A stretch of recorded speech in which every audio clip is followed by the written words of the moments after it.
I just got the thumbs up. The camera's on. We're good to go. Yeah. That was that was Lane's water bottle as he was walking by. I'm like, so it did sound like a duck call. I'm looking out there. But all right. Well, tonight is the last night for class this spring. Next week, y'all have to come back, though, because it's Jeopardy night. So we're going to put you to the test, let you answer some questions. So that doesn't mean stay home next week. It means you need to come next week. Just over the stuff that we've studied on, here. So that's next week. And then we'll be taking a week or so off, and then that brings us actually into June, believe it or not. And then starting in June, we're going to start doing our 6 weeks of cookouts. So I think we're going to do 3 cookouts in, I probably shouldn't even say this because I don't know the schedule off the top. I think it's 3 in June and 3 in July. I think there's a reason that we're not doing it 1 week in June and 1 week in July. So it breaks out. I think maybe the week of the 4th or something. I don't know. But it's 6 weeks spread out over June and July. And we'll give you the exact dates. Coming up when we do, probably next week when we do the Jeopardy thing, we should have them. But like I said, we'll be taking a week off or so in between the two. Then we'll fire up the grills and get cooking. So, all right. So tonight we're going to finish this unit out. And tonight's one we thought this would be a great place to stop. And that's kind of one of the reasons we chose this week. Because we've been talking about everything up through the Exodus and into the wilderness and everything. And tonight we're going to see the death of Moses. Now, when we were talking about the books of, the first 5 books of the Bible, the books of the Pentateuch or the Torah, you have Genesis, Exodus, Leviticus, Numbers, and Deuteronomy. And I believe that there is a great amount of evidence that Moses wrote those 5 books. And I accept Mosaic authorship on those 5 books. Some people would debate that, but I think there's enough pointing to it that says, yes, he wrote those books. However, what we're going to read tonight, I am going to say Moses did not write. This is the end of Deuteronomy. I think Joshua probably wrote these last couple chapters. If not, it was really a weird twist to have Moses write about his own death and where he was buried and then die. That would just be a little bit hard. So I'm going to go with he went up there, he died, and Joshua picked up the pen and wrote these last couple chapters. So we have a little bit of an authorship change there. But so tonight we're going to be in primarily in Deuteronomy 18, and then, 18, and then I think it's, I have to look ahead in my notes. 34, I believe. Yes, 18 and 34 are the 2 chapters we're looking at tonight. So we're going to be going through this, and again, I want to just give you a real quick background on the book of Deuteronomy. Deuteronomy is essentially a recap book of what has been happening in the wilderness, okay, since the Exodus. So a lot of Deuteronomy is repeated material. Now you might say, well, why would he do that? Why would he rewrite this whole thing? Well, because Deuteronomy begins with the Israelites coming up and stopping on the plains across from Jericho, the plains of Moab area, and there's a large plateau plain area, and the whole Israelite nation is encamped there. They're going to be going into the promised land very soon. The whole book of Deuteronomy takes place in about 28 days. So what it is basically Moses telling the story to the new generation. Because all the people that lived these stories, with the exception of Moses and Joshua and Caleb at this point, are dead. Remember, they all wandered in the wilderness for 40 years until those older generations all passed away. So you have people that maybe there were some of them that were little children when they came out of the Exodus, stuff, but they weren't old enough to be counted in the numbers and stuff. And so they were not held accountable to what had happened in the wilderness. But that would be your best bet, is that there were some little kids that are now old enough to go into the promised land. But most of these people were born during that 40 years in the wilderness. And so Moses is sitting down with them and telling them who they are, why they've been wandering in the wilderness, how long they've actually been out there, and what to expect when they come into the promised land. Because, again, this is a whole new generation. The older generation should have known these stories, but the younger ones maybe didn't, or maybe didn't get quite the right take on it.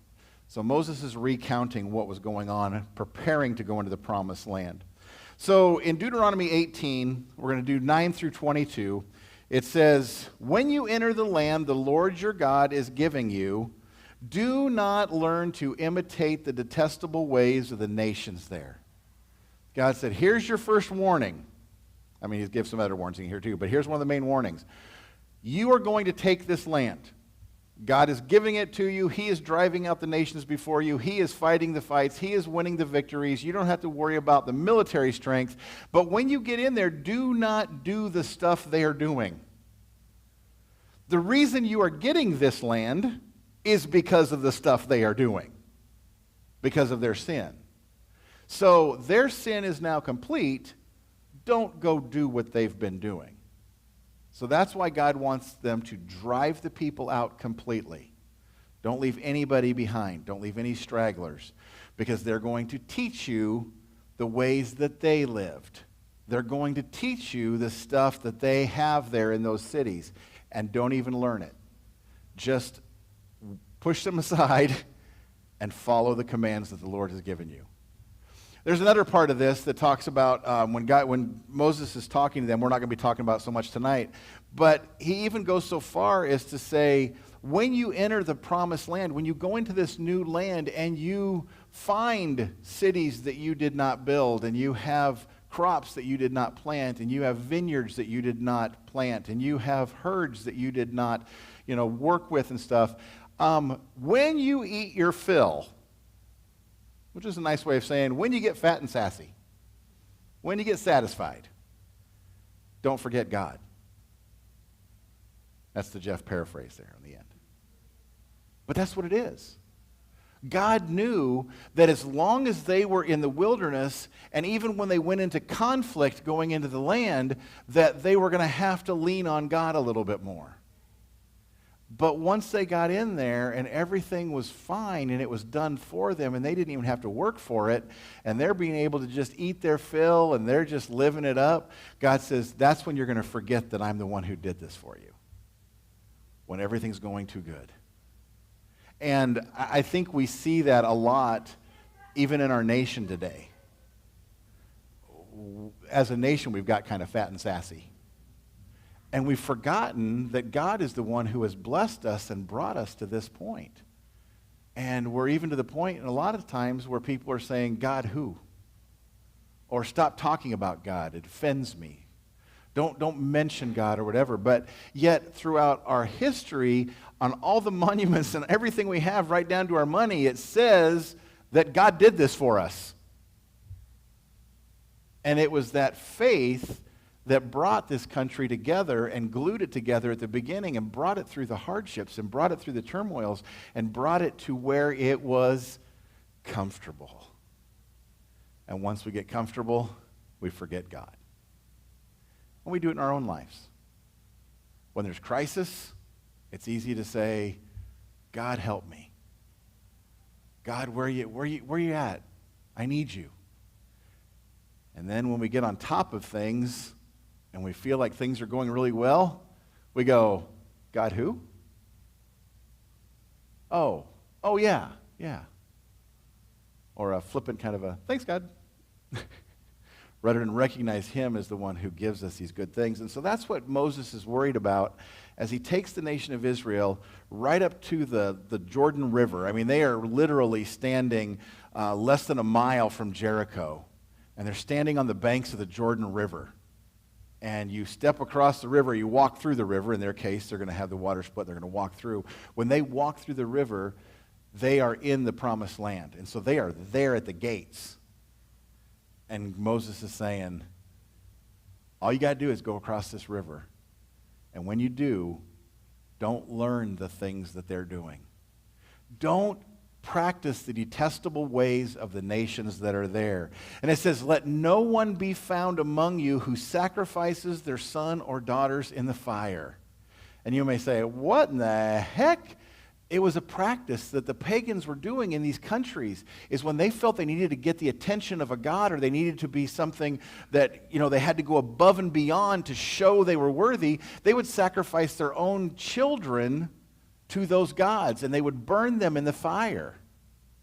There are places that I've been in Israel that were caves that were designed for them to sacrifice their children to try to appease the gods. And you go, what? Right outside of Jerusalem, there were places that people would sacrifice their children. And so Moses is telling them, this is kind of a big one. Don't learn their practices and ways, and don't sacrifice your children in the fire. Then it says, who practices divination or sorcery, who practices divination or sorcery, interprets omens, engages in witchcraft, or casts spells, or who is a medium or spiritist, or who consults the dead. Don't do any of those things. Don't try to practice witchcraft. Don't go and try to get your fortune told. Don't go and play around with sorcery or with fortune telling or with Ouija boards or with whatever you want to say. Don't go play in the spiritual realm, because the spiritual realm is real. And people think that they can play around with this, and they can go and they can have seances and try to talk to the dead and all that kind of stuff. And they go, oh, it's no big deal. It is a big deal. It's a big enough deal that God said the people that are in the land right now are doing that stuff. And you need to not do it. And I say even today that those things, when we play around with magic and witchcraft and sorcery and those kind of things, or fortune telling and all that, what we are doing is we are opening a gateway for demons to be able to enter into our life. Oh, no, I'm a Christian. They could never do that. Yeah, well, you just opened the back door for them to come in and start playing around. Because the Holy Spirit had all the doors locked. And now you're going and unlocking windows and unlocking doors and saying, let's let that come around here and play around a little bit. The Lord your God consequences. And he says, God is driving out these nations to give you a clean slate here. Don't learn the stuff they're doing. Don't sacrifice your children. Don't play around with witchcraft and sorcery and, all that stuff, fortune telling, whatever, and don't follow in their footsteps, because if you do, remember, God drove them out because of those things. You think he's just going to sit back and turn a blind eye to you doing it? If you're going to fall right back into the same sins, and your sin is going to be just as wicked and complete as theirs, why should he not punish you like he's punishing them? Then it says, you must be blameless before the Lord your God. The nations you will dispose listen to those who practice sorcery or divination. But as for you, the Lord your God has not permitted you to do so. God said no. You are not to do those things. The Lord your God will rise up for you a prophet like me from among you. From your fellow Israelites, you must listen to him. For this is what you asked the Lord your God at Horeb on the day of the assembly, when you said, let us not hear the voice of the Lord our God, nor see this great fire anymore, or we will die. When God spoke and the whole nation heard him, they about all wet their little tunics, because they're going, holy cow, what was that? And their first thought, I mean, everybody always thinks it'd be so cool to like see God and stand in God's presence and do this kind of stuff. I wish I could be there. But every time in Scripture, somebody even comes close. They saw the fire on the mountain. They saw the smoke. They heard his voice, and they fell on the ground and said, we're going to die. That's their initial impression. It's, we're going to die. We're going to die here. And so the people then begged Moses, don't do that anymore. That was not happy time. I don't want to hear God's voice directly. I don't want to see his fire. I don't want to see that smoke. I don't want to experience that again because it almost hurt. It was so scary. And so God said, then I'm going to talk to Moses and Aaron, and Moses will come and talk to you. And so that's the deal they kind of set up. And now Moses said, I'm about to die. So there's going to be one raised up from among you that is going to be that spokesperson for God. Now, Joshua's going to have a different relationship with God than Moses did.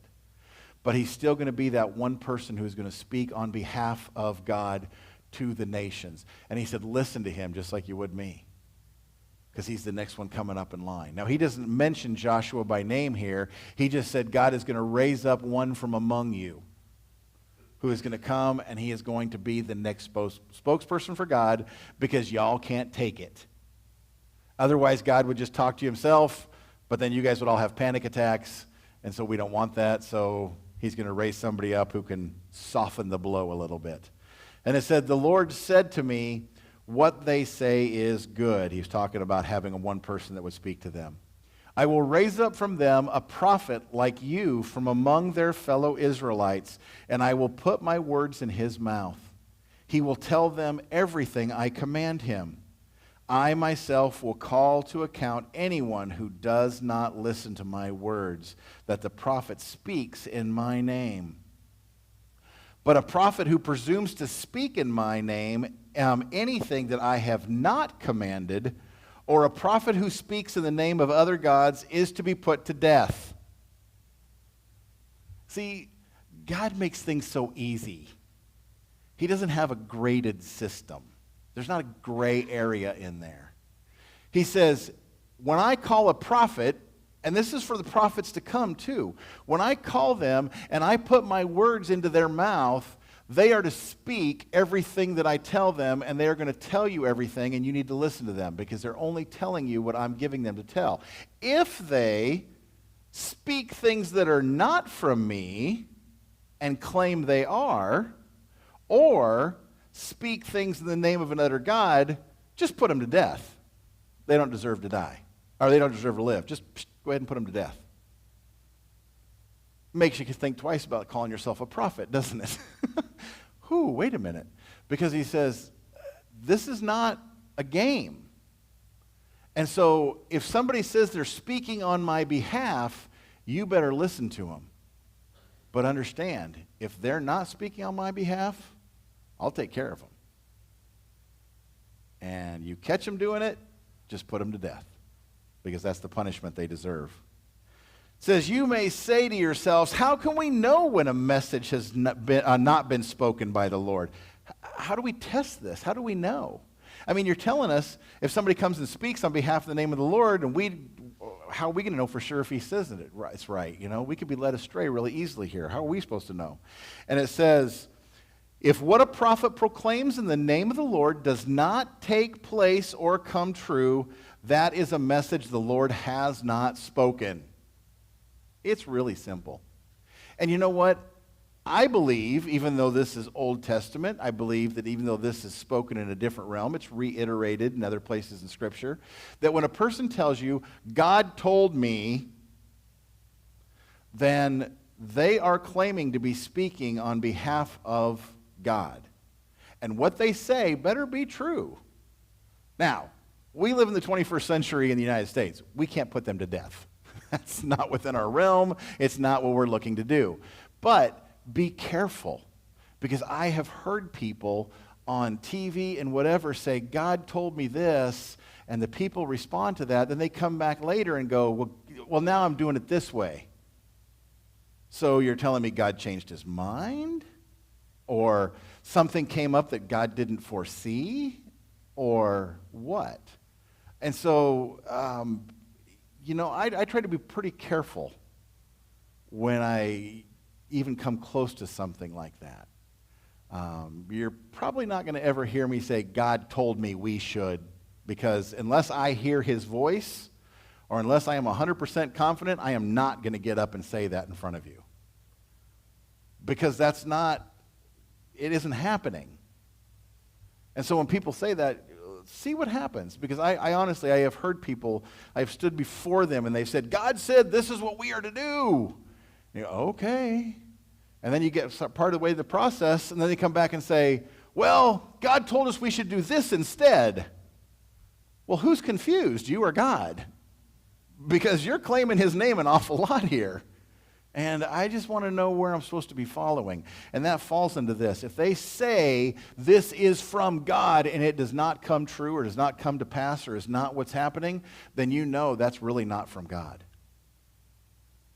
Don't put them to death. Just know it's not coming from God.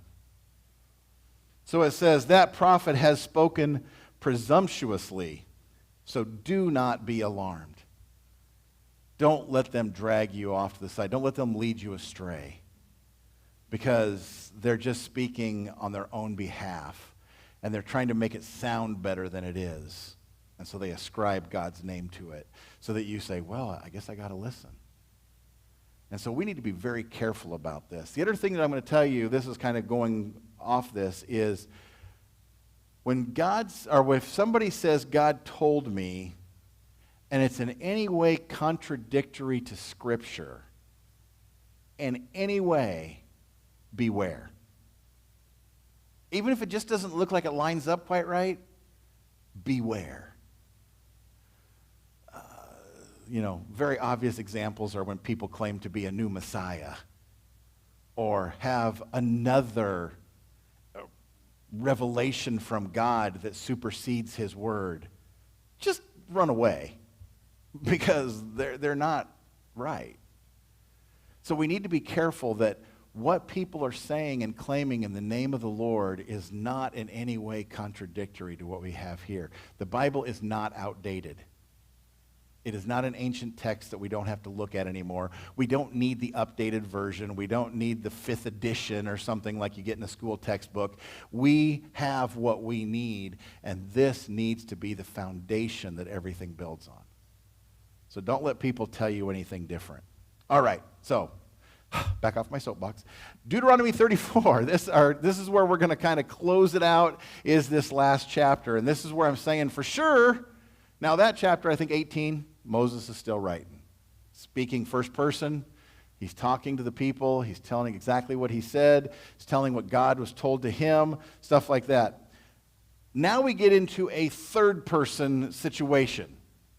So that tells me somebody else is writing. I believe it's Joshua.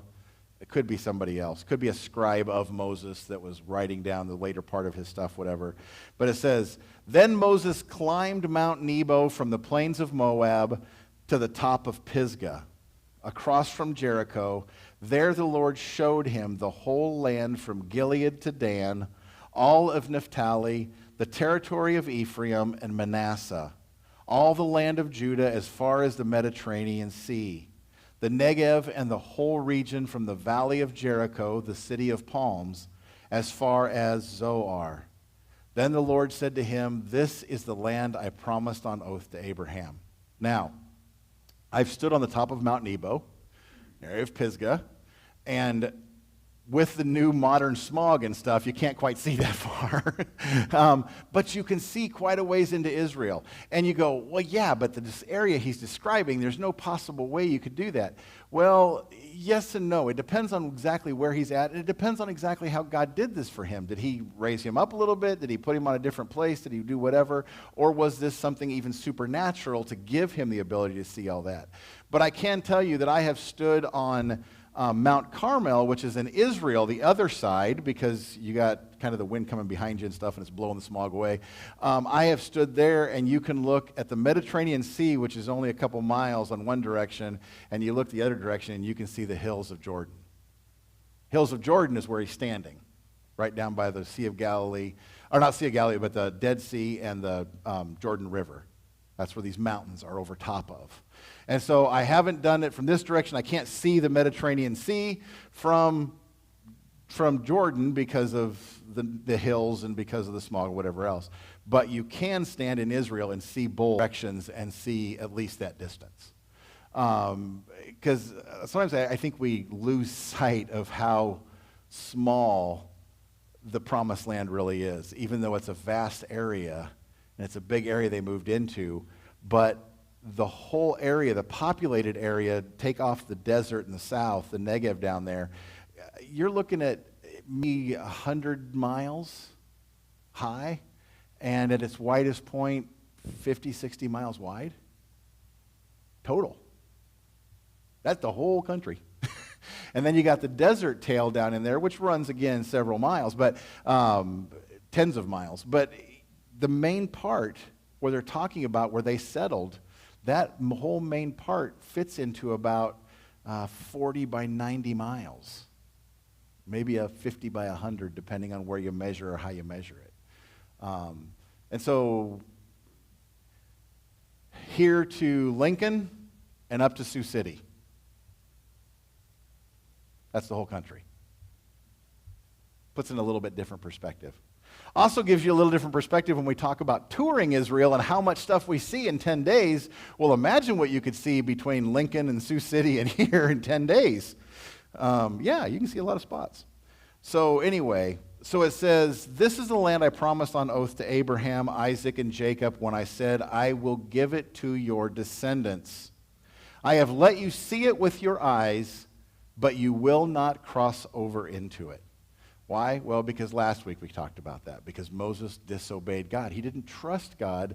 Instead, he let his frustration and his anger come through, and he did it on his own. He smacked the rock twice instead of just speaking to it, and God said, okay, that's it. That's kind of the last straw. Moses, the servant of the Lord, died there in Moab, as the Lord had said. He buried him in Moab in the valley opposite Beth Peor. But to this day, no one knows where his grave is. Moses was 120 years old when he died, yet his eyes were not weak, nor his strength gone. The Israelites grieved for Moses in the plains of Moab 30 days, until the time of weeping and mourning was over. Now Joshua, son of Nun, was filled with the spirit of wisdom, because Moses had laid his hands on him. So the Israelites listened to him and did what the Lord had commanded Moses. So here's where we get the official announcement. Moses laid his hands on Joshua. He anointed him essentially and said, this is now the one who's going to do this. And God started to work through Joshua. And so we have that little transition of power, I guess you'd say. Moses buried somewhere up in the valley, up kind of by Mount Pisgah up there, Nebo, in a valley somewhere, but nobody knows. And even to this day, they don't know. Trust me, if they thought they knew, they would build a tourist attraction there. They don't know. They've got a monument up on the top of Mount Nebo to him that, yep, this is where Moses died. We have no idea where he's buried. And so that's the closest you can get to it. Since then, no prophet has risen in Israel like Moses, whom the Lord knew face to face, who did all those signs and wonders the Lord sent him to do in Egypt, to Pharaoh and to all his officials and to his whole land. For no one has ever shown the mighty power or performed the awesome deeds that Moses did in the sight of all Israel. Moses does have a distinct error, and I think this is probably some scribal addition at the end here, just kind of saying, you know, Moses really was in a special level when it comes to the prophets. He is known more as the giver of the law than as one of the prophets, but yet he definitely was also a prophet of God. And no prophet since Moses, even to our day, no prophet has had that same relationship. There is not a tent of meeting set up somewhere where any individual man can walk into the very presence of God and speak to him face to face. It's not there. Moses had a completely different relationship than anyone after him. The interesting thing is Moses is also a figure that is highly regarded in Christianity, Judaism, and Islam. The respect given to Moses, even from the Islamic nation, is very great. There's a lot of things that are named Musa, Nebi Musa, the mountain of Moses, whatever. You'll hear Musa in different things. They're talking about Moses. And they ascribe different things and name things after him because he does hold such a great place of honor. Of course, you have a lot with Abraham because Abraham is also affiliated with all three religions, but Moses holds a very great level of respect in all three as well. So all view him just a little bit differently, but definitely the same dude. So, all right, questions? Everybody got their buzzer hand ready for next week? We don't have little thumb buttons like Jeffrey, but we got little buzzers. So you can buzz in. Everybody's quiet.